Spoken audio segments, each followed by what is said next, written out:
In this tutorial, we're going to go over the unfriendly combination question that can be found on QuantGuide IO. Now, what this question is asking us is it's saying John has 8 friends. He will invite 5 to his party, but however, 2 of his friends have beef and they refuse to attend together. How many possible combinations of guests are given possible with this constraint?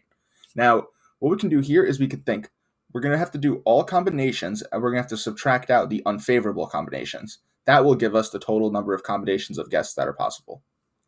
To do so, first let's find all combinations. So we can come down and we could do all equals math.comb, and we could just do 8 and 6. Now we can start off by trying to find all combinations. So we can come down and we can define all equals math.comb, and this is to find a combination. So we're going to do 8 comma 5.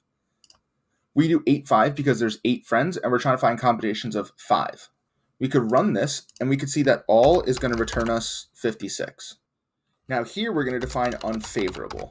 What we can do here is we're going to do math.comb and we're going to do 6 and 3.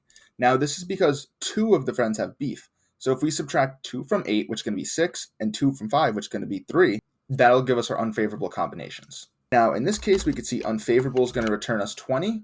So now all we have to do is all minus unfavorable, as stated up here, and that'll give us our answer. Now we can go and test it in QuantGuide. So here we have our question, and we could test our answer, and you can see it is correct. Now that's how you can solve the unfriendly combination question from QuantGuide IO. Feel free to leave any questions or comments down below, and I hope that helps.